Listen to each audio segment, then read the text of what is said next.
I'm so excited to welcome you all to the first official episode. Today, I want to focus on buyers.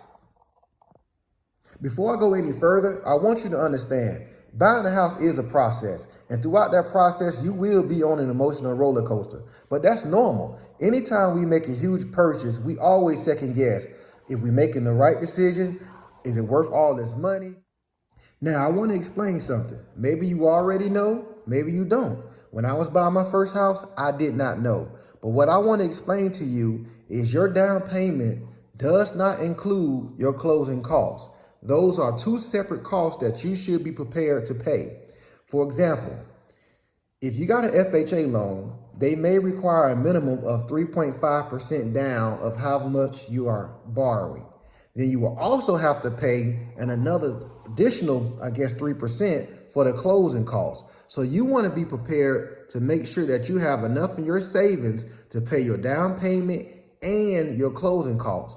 Now, there are programs out there for first-time home buyers and other programs that can assist with the down payment costs or the closing costs. We can also incorporate the closing costs within the offer that we submit.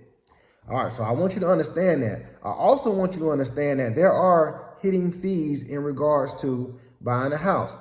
What do I mean by that? Okay, when you get a house on the contract, you will have 10 days, the due diligence period, to get all your inspections done. Well, you want to make sure you have enough in your savings account or in your regular account to pay for those inspections. Here in South Carolina, we recommend that you get 3 different types of inspections. We have the CL 100, which is the termite inspections. We have your general inspection, and then we have your HVAC inspection. Altogether, that could range from anywhere about $1,000 to $1,200. But you want to make sure that you have that in your account to make sure you can pay for those expenses. Because I would recommend, if to anybody, if you're not getting a new construction, then please, by all means, make sure that you get all of the required inspections. In addition to making sure that you are prepared financially, you want to make sure that you have your criteria together. What do I mean by that?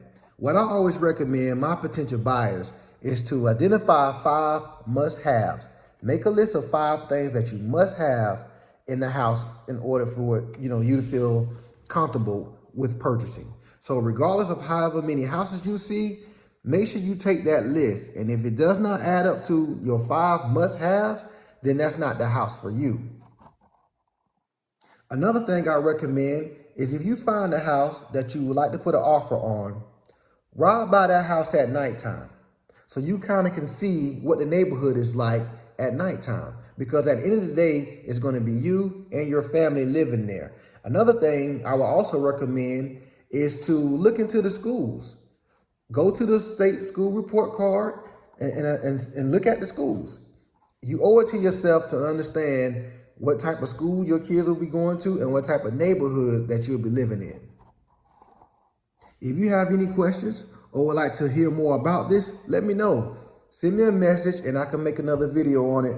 But in the meantime, I'll see y'all next week. Thanks for tuning in.